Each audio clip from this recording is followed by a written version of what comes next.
Frank Kane, thank you very much for joining me today. I appreciate it. Pleasure, Michael. Thanks a lot for the invite. So give us a little bit of a rundown, the high points for you in your career from London through to the UAE as well as Saudi Arabia. The high points. Well, looking back on it now, my career is split roughly in two equal halves. About 20 years in UK journalism and about 20 years coming up here. I guess in the UK, my high point came at the very beginning when I worked for the FT. Maybe with hindsight, I should have stayed at the FT all those years ago. How long were you at the FT? I was there for, the FT made me a journalist. I joined as a researcher. I became a sub-editor and was then a reporter. I left in 1986 when the Independent launched. First of all, I was on the launch team of the Independent, the old Independent back then, a long time ago. I was there in total, I guess, about 6 years. There was one young whippersnapper of a reporter there when I was chief company news sub-editor, a young tyro called Lionel Barber, who I used to take great pleasure in shouting at Lionel, "Where's your copy, Barber? You're late again." Anyway, he went on to great things. Of course, I went elsewhere. So I guess other highlights in UK journalism. I did a 2-year stint as insight editor at the Sunday Times, which the Sunday Times investigative unit. That was about the toughest thing I've ever done in journalism. Absolutely. I had black hair before that. And I finished off there as business editor of The Observer. That was a great treat as well. And then I came here, 2006, initially to launch an English language business title, which faced challenges and never actually happened. But I learned a lot from that. Then I worked for the government of Dubai Media Department for a while. The media arm of the government of Dubai Holdings. Then I got involved in the launch of the National, which I think is where we met before that, didn't we? Yeah. Which we'll get to in a bit. Yeah. And then the National, and then a stint as a senior columnist at Arab News, which is more or less the same job I was doing at the National. And now with AGBI, Arabian Gulf Business Insights, where I'm called editor-at-large, which really means I'm just a glorified columnist, but I like being a columnist. So this gets back to something that you talked about earlier. I want to touch upon a few things. One, do you think there's ever going to be a time when we get to go back to newsrooms where you could genuinely yell at people the way that you used to be able to? You certainly started before I did, but even I can remember those shouting matches.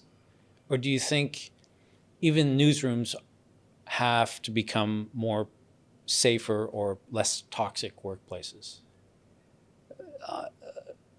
I think it's welcome that they are safer, less toxic places, and times change and morals change, and I think some of the things that happened in 1980s, 1990s Fleet Street newsrooms would not be acceptable, certainly not here, and certainly not in London, in these enlightened days.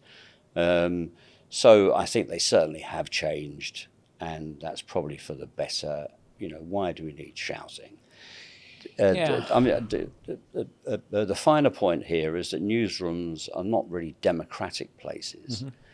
The news editor and the editor have the final say, but they should be places of persuasion, where both reporters try to persuade editors of the virtues of a story and vice versa. There's no place for shouting and screaming when it comes to persuasion, is there? No, I think, as I've gotten older, I've learned so much more.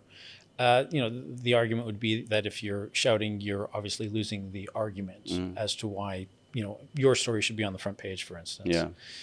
And then you talked a little bit about when you came out here. Of course, I was part of the launch team 2005 of Emirates Today. Yeah. And then you were brought out because Emirates Today was going to relaunch as a proper business title. Right, that's right, yeah. And I know that some of that stuff might be awkward to talk about, but a little bit about why it didn't work as best you can share.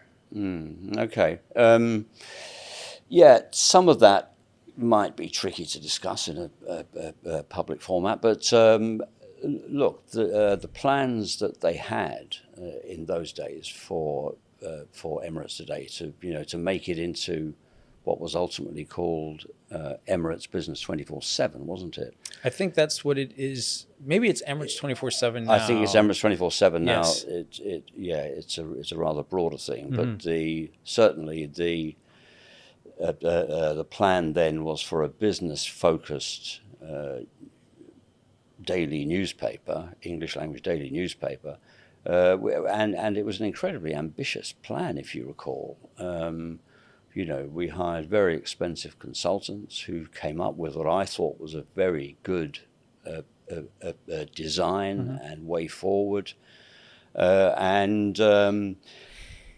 What's ultimately happened was that the powers that be decided it was rather too progressive, I think, to launch in the format which the consultants and which I and others had worked on, and it was trimmed back to a rather less progressive, less ambitious project.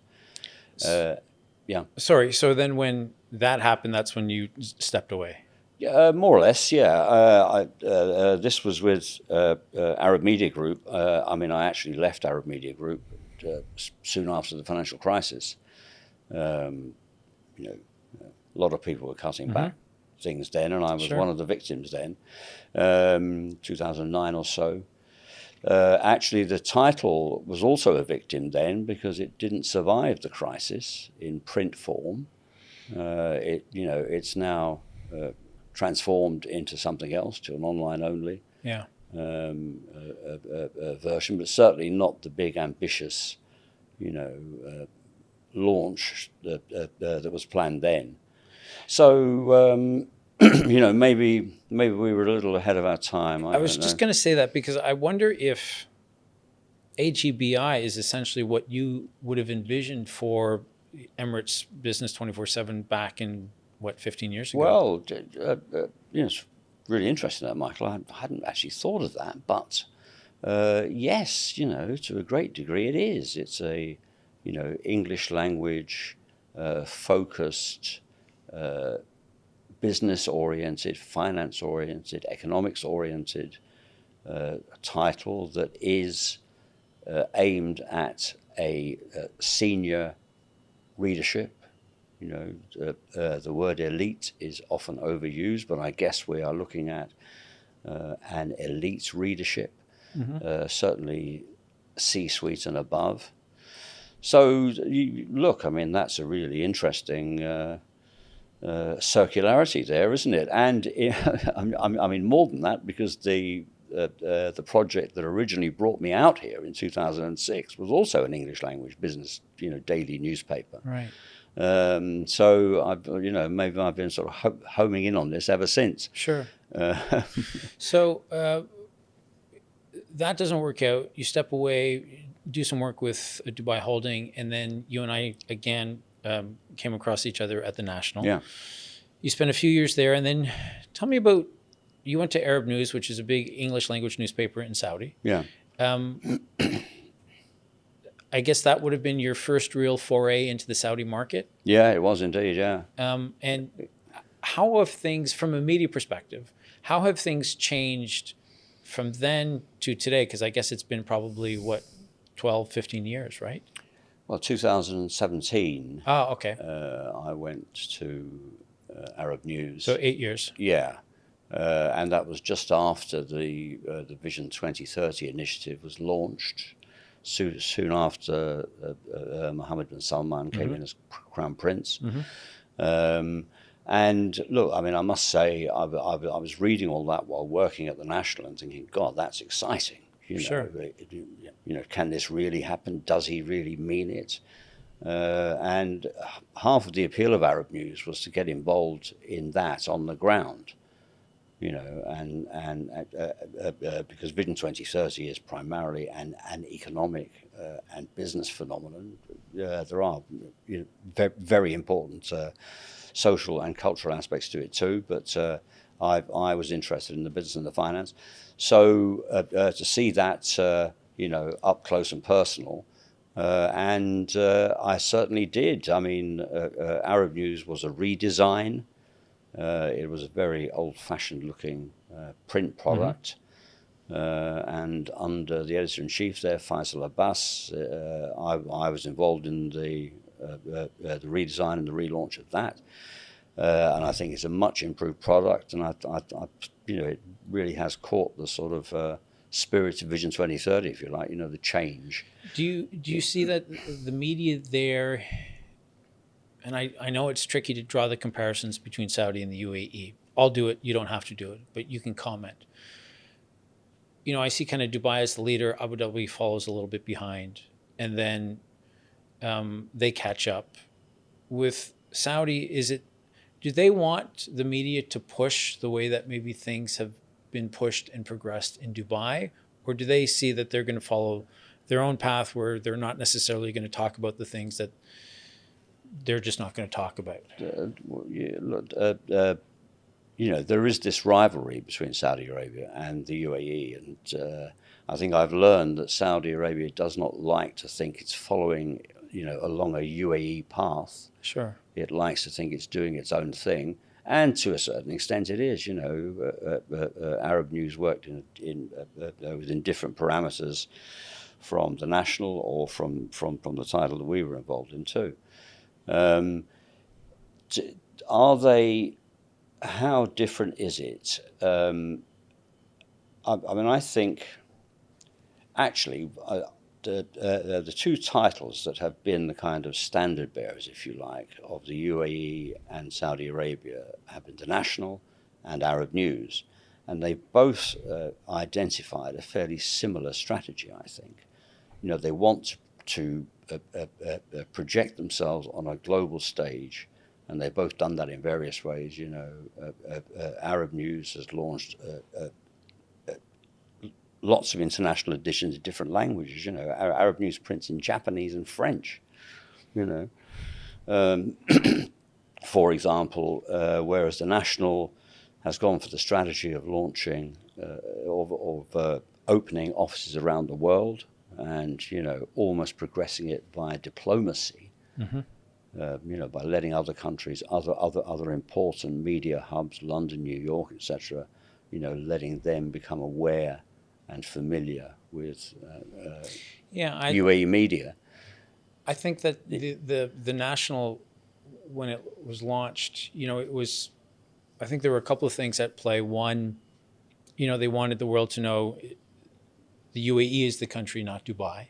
And I also think that they were finally becoming more comfortable with maybe starting to tell their story the way that they would want to do it. And what better way than to, start a newspaper. Yeah. Because of your experience in London and also your experience here. All right, I'll say my piece first, and then you can say if you think I'm out of left field. I would often say to people that I was hiring to come out to Abu Dhabi when we were at the National, it's tougher to do journalism here than it is back home. I'm from Canada. And the reason I would say that is because you can't do anonymous sources. You can't have a great 400-word story with anonymous sources because your editor trusts you. You need to actually have people on the record who are going to give you the comments, and then they're going to stand by the comments after it's published, and there might be backlash. Yeah. And then I would agree that makes it more difficult. Yes. Yeah. And then I also think that here there is, especially senior government officials are going to be Emirati, and they really want to develop a relationship with you. So you can't just get off the plane and start filing copy. You need to sort of go out and meet people, invest the time into the relationship building. I go along with that. And sometimes the language can also play a part in making it difficult, where somebody might not necessarily feel comfortable speaking in English, and it was an English language newspaper. So that's my take. for you and your experience, which is more extensive than mine back home, would you explain to me what you think the big differences are, and if it's tougher in one place or the other, or it's just different? Right. I mean, there are lots of things to unpack there, really. The differences are that here there is no long-standing tradition of independent investigative journalism, whereas that's very much the case back home. Look, I mean, there are other kinds of journalism back home too. Sure. Look, I mean, I call it home, but it's not actually home much anymore, I've got to say.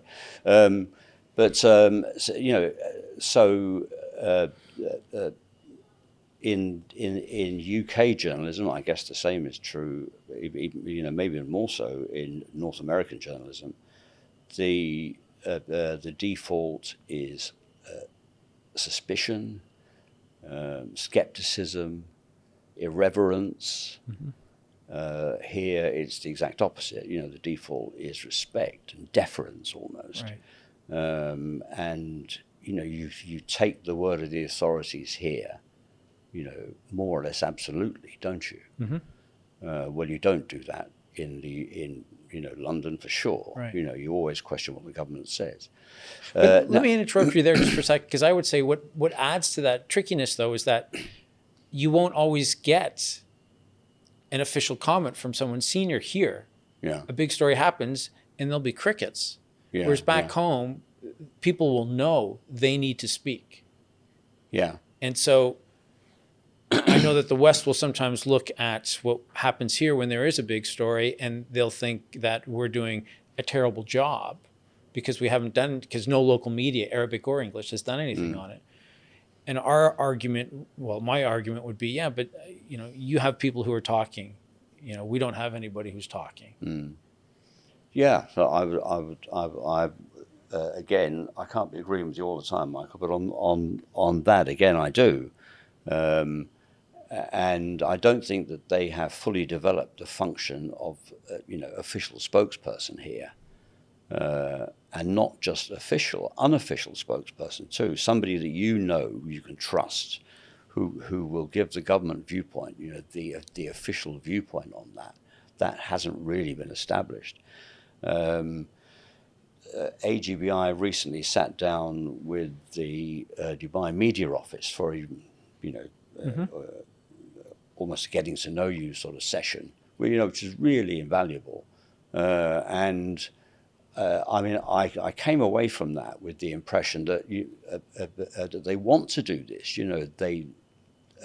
They want to be the sort of central communications unit for the Emirates.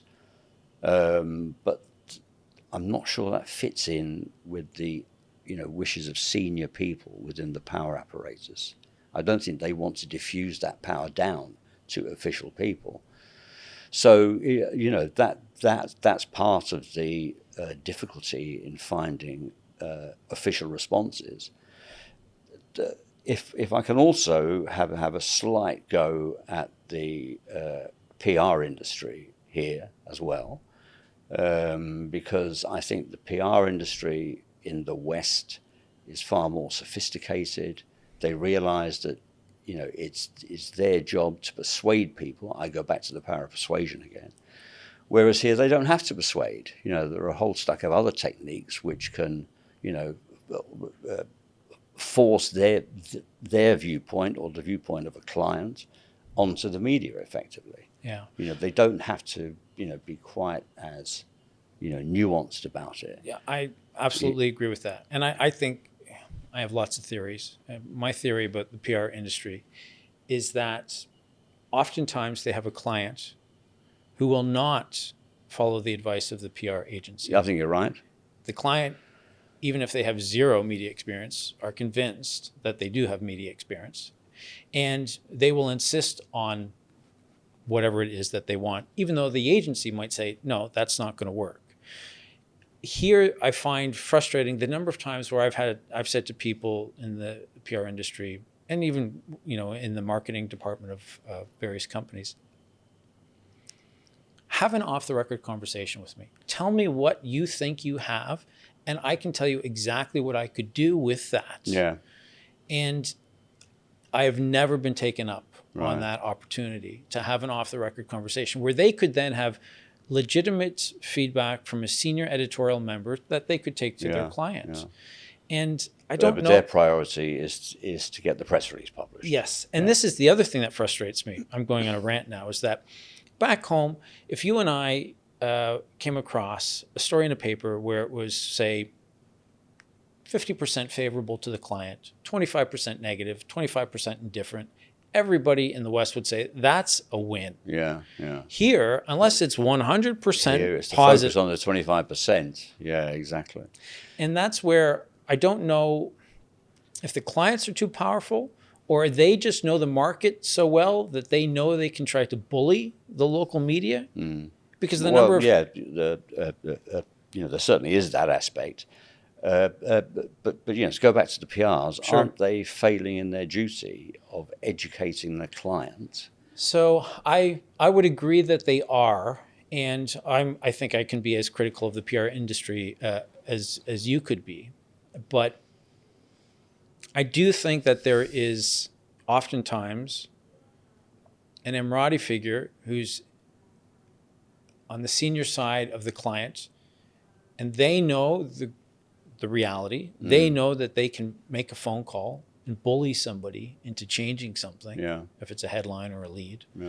And I think that that's where it falls on the agency to say, you do that, chances are we'll never have a healthy relationship with the media again. But they know that, you and I think, are the exceptions. Too often, the media here is transitory, right? Yeah. They come, and after a few years, they're gone. Yeah. But I wanted to also ask you a little bit about. So sorry, just on that. The other thing, which I think journalists don't appreciate about this part of the world, is there seems to be this automatic hostility towards PR people. Right. And I mean, I have never been like that in my career. I see them as an important part of the news dissemination function, and therefore you have to have a reasonable relationship. Look, I mean, until something goes wrong, i.e., somebody lies to you or misleads you or whatever. But this kind of automatic hostility to PRs, I think, is also very unhealthy. And younger journalists in particular, I notice here, seem to assume that that's that's the rule. That's the kind of position that you must hold. You must be hostile to PRs. You must be rude to them. Blah, blah, blah. But look, I mean, most PRs here, in particular, I don't think they seem to spend that much time with journalists anymore. They're with clients and their management consultants and their, building decks, presentations. Exactly. Yeah, but not out talking to journalists. Yep. I set aside the local wire reporters because I think that they are unto themselves, the skills and the competencies. I think if you're a journalist coming from the West here, you can practice good journalism. But if you got your start here at one of the local organizations, do you think that person can go to the West and practice good journalism? Look, I mean, the temptation would be to say no, without a lot of training and acclimatization. But on the other hand, they might be liberated, by what they find in the West. I mean, are you thinking of Arabic-speaking journalists here who might get brought to London for a specialist? No, I'm thinking kind of thing? More of somebody who maybe was born or at least raised in the. I'll give you an example. My kids came here when they were 7, and they went home for university. And they're still back home in Canada, and they're working. But if they had say they had stayed here for university, and then they had tried to get a job. My son's a journalist back home. If he had wanted to be a journalist here, could he have been educated here, I wonder? Stayed here and then started his career here. And then after a few years, developed a certain level of competency here. But could he have made the transition back home as a proper journalist? Yeah. I don't know. Yeah. I mean, much depends on the individual there too. And the reason I say this is because I think another issue that we can talk about, and I understand might be a little bit sensitive, but the issue of censorship. Certainly I'm familiar with the UAE, so I'll focus on that. But what I've often tried to tell people when it comes to censorship is that there isn't this one gentleman walking around the room with a red marker crossing out things, right? The biggest culprit is the self-censorship. Yes. And in your experience, do you agree that is in fact Yeah, the case, absolutely. self-censorship? Yeah, it is for sure. And that man walking around the room, I mean, he does exist in some form or other in most news organizations here, or he might, be on the telephones to you the following day. Yes. And there's something, but I mean, maybe, journalists who come here are perhaps too scared of the, stories of censorship here. And maybe they don't take the chance, to push things when they get here early on, before they fall into the self-censorship trap, which we all do. We all have done this, and, we can often rationalize it by saying, well, we know where the red lines are. Okay, but that's still self-censorship, isn't it? It's really hard to combat that. I'm sure that you have experienced this too, Michael, but there are instances where, people have their livelihoods threatened, where people have their visas threatened, that kind of thing. I've come across that tangentially in the course of my time here. Yeah.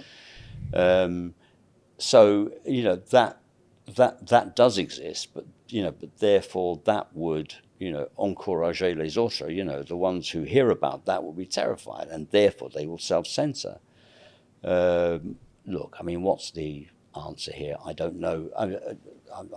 Maybe we'll talk about this in a moment, but, there is a theory that, that the golden age of censorship is over. Anyway, in the kind of Trumpian post-truth world, that it's getting it's getting much harder for those in power to impose censorship norms on people, because they have so many other, ways of both getting information in and of getting it out.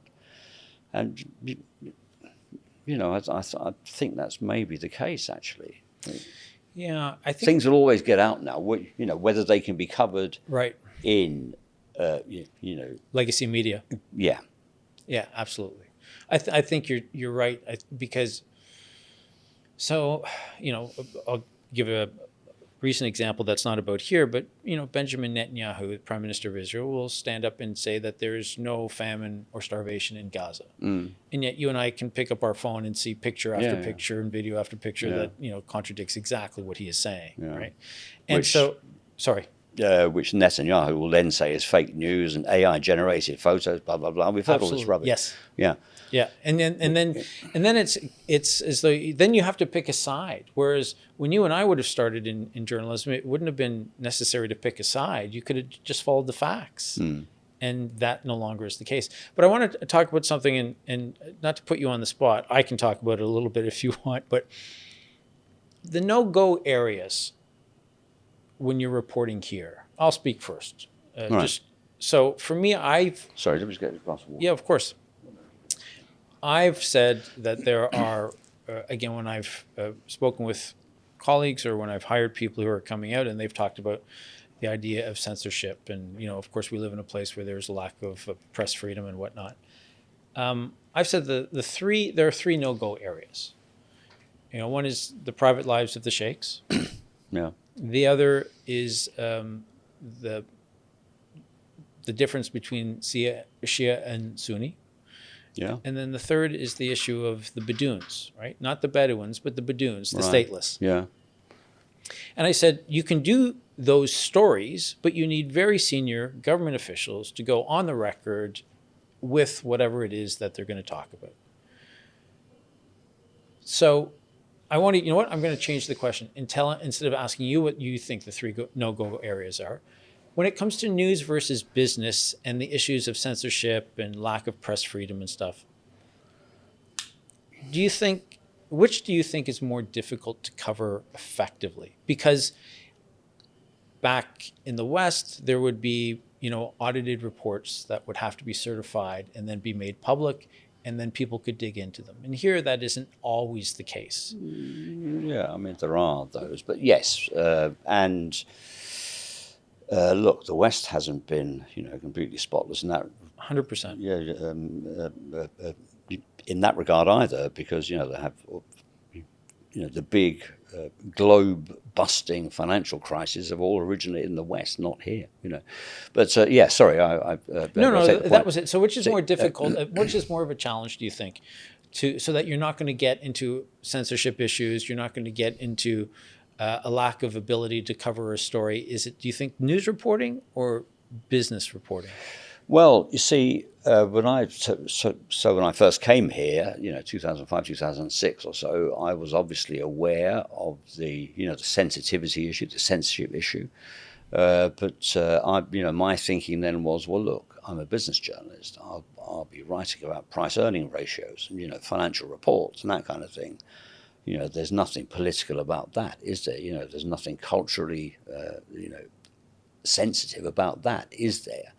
Well, I was wrong, because the government plays such a central role in business life here, that when you begin to report on government-owned or government-influenced entities, then of course you are straying into the political. And that came home during the Dubai World Crisis, 2009. Which was quite a difficult thing to report here. I was watching my Western colleagues having a field day on this and reporting every single move, and I was as on top of it as they were, but it was much harder to get that kind of stuff in print. That taught me a lesson that business can be highly political here and subject to the same sort of pressures towards censorship as any other kind of story. Sure. And in some cases more so. I mean, at the moment, if you're reporting, on one of the biggest stories here is the increasing interconnection between regional economic policymakers and the Trump administration in the US. Now, again, that is a minefield. There are, lots and lots of stories that you could explore there. But sure, back home they could do the stories. Yeah, exactly. And often that, I found that that's the way that the local media here will, kind of wash over obvious news stories and leave it to the international media who have a regional presence to break them, the FT or Bloomberg or Reuters or the Journal. And then, of course, the regional media will pick up the pieces, maybe do some analysis, maybe put it into some kind of regional perspective. But the hard news has been broken by. Yeah, it's one of the things that frustrates me. You mentioned earlier. Get back to it. I think that there are opportunities to have nuanced conversations about issues where you take into account the local context and you put it in perspective based on where we are and the issues that UAE may face from its neighbors and also from within its own borders. But you said something earlier which I agree with. There isn't really. Let's focus on the UAE. There isn't really those de facto informal and formal representatives who will go on CNN, MSNBC, Fox News, whatever, to talk about what's happening in the UAE, right? And maybe we're a generation away from that happening. Yeah. Because maybe those people are still, in school or they're studying or they're just not at that level. But why do you think the UAE doesn't have that mechanism in place to feel comfortable allowing individuals, a handful of people, to go on the BBC. To speak. Oh, okay. Well, there are some that are trusted. The British ambassador in the UK, who is UK educated and very eloquent man. The UAE ambassador to the US, I think, as well, Yusuf Al Otaiba. Yeah. But you don't see them with any great frequency. No, you don't, I've got to say. No, they will that from time to time, aren't they? So you mean like as kind of, who is the UAE whisperer in London? Yes, or again, maybe a poor example, but I'll use it anyhow. Israel is very comfortable having so many people go on just about any platform to talk about what is Israel's agenda. Yeah. And I find the Gulf states, Qatar is quiet more often than not. Saudi doesn't speak up too often. Qatar should certainly be there because it's right in the middle of it. Yeah, absolutely. And so why do you think that there isn't that, those 2 or 3 people that sort of do it on a regular basis? Any idea? Is it a cultural thing? Maybe it is. I can think of one person in Saudi Arabia who's kind of taken that thing on himself, Ali Shihabi, who I believe is an advisor to the PIF now on NEOM, and he has played the role of briefing Western media, explaining the Saudi position, and rather eloquently too. But I can't think of anybody in the UAE who performs that function. Can you? No, and that's one of the. I mean, I think Lana Nusaybi, when she was at the UN, I thought she did a really good job. But most of her comments were getting a lot of traction because the war, with Israel had started, and she was speaking mostly in an official capacity. Yeah. But why, for instance, her most recent comments, in particular about the red line. Yes. Yeah. But why that? But everybody's been saying the red line, right? And that's again in reaction to what Israel has talked about. Whereas there doesn't seem to be that comfort with the UAE getting ahead of a story and saying these are our priorities for not just the country but for the region or for the war with Israel. And maybe they're comfortable leaving it to the US. But I still don't understand why you don't hear enough from Gulf countries in Western broadcast media. Yeah. And as somebody who has lived here for a long time, who raised their children here, who believes in what the country is trying to do from a knowledge-based perspective, it becomes frustrating. Yeah, that's a good point. That there isn't those people. And look, government bodies here, they do hire, some of the top Western PR firms, to speak on their behalf, or at least to give them advice. But to go back to your point, you don't always see them speaking on their behalf. Maybe they're giving them very good advice behind the scenes, but it never seems to come through to anything from the point of view of a journalist. So, it's a very good question. Why hasn't that sort of cadre of people emerged? I don't know. No, I don't know either. Dubai, Arabic media, English media, social media. They have in January, the Dubai government puts on the 1 billion followers summit, big into social media. Do you think Dubai is a media hub, a global media hub?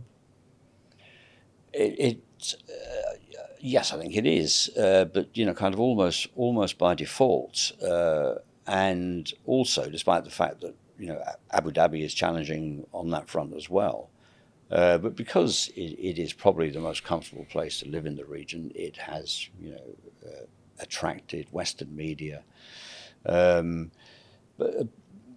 but to go behind that, does the presence of the big offices of Bloomberg and New York Times, Semaphore. Okay. Does that make it a media hub? It doesn't necessarily. I mean, I often think and compare Media City, which is supposed to be the media hub of Dubai, isn't it? Dubai Media City. Compare that with the DIFC, the Dubai International Financial Centre, which really is a financial hub. And if you're in the financial business, you have to be there, you have a presence there, and you work actively from there. Whereas Media City seems to me, I mean, it's almost a real estate play, isn't it? You know, you have lots of different kinds of offices there. There aren't media. Some of the big media organizations have chosen to go to DIFC to cover business news rather than DMC. So I think, you know, to answer the basic question, I think Dubai is a media hub, but it's almost by default in terms of attracting people here by quality of lifestyle, as opposed to other possible locations. Right. But will it ever become, you know, a true magnet for global media talent? I'm not sure. All right, this is maybe a clickbaity sort of question. I apologize, but the good, the bad, and the ugly of media, and again, I would focus more on local media, Right. in the UAE. What do you think? The good, the bad, and the ugly. The good. Well, there's, talent. You know, there are a lot of people from, you know, the global south who have great media talent, and, you know, they bring a diverse, ingredient into the mix here. And, you know, that really is something that can be molded and can be, you know, raised to greater potential for sure. And they're coming oftentimes, at least in India, if they're coming from there, you know, from a thriving media country, right? Yeah. Yeah. So they understand, you know, proper journalism, I think. Yeah, yeah. The bad? The bad of Dubai media. Okay, well, look, we'll have to talk about this at some stage. I think there are two big titles out there, you know, that have failed to reach their potential in the new digital age, and we are speaking about Gulf News and Khaleej Times. Right. Now, you know, both these old venerable organizations, they're both under kind of new executive management, aren't they, recently? They have not come to grips with the transition to digital news and media as they should have, I think. And, you know, maybe the new people in charge will be able to propel them into that, but I'm not sure they will. When I think back to when I first came here, you know, Gulf News was the thing that sort of loomed over me every day. It was like the spaceship in Independence Day, you know, that thing again, you know, selling, you know, X million, Remember X how 100,000. thick the paper used to be? Absolutely. It was like a telephone directory every day.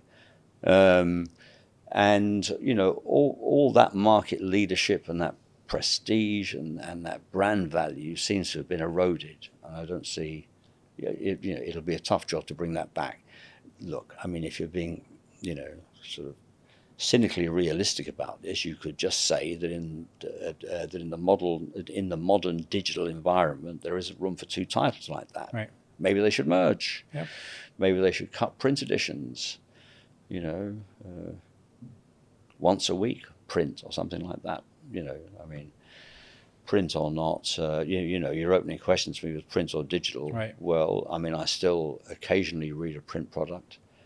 The Financial Times Weekend edition for sure, but rarely apart from that, right. You know. And then the ugly of local media? The ugly. Sorry. The ugly. I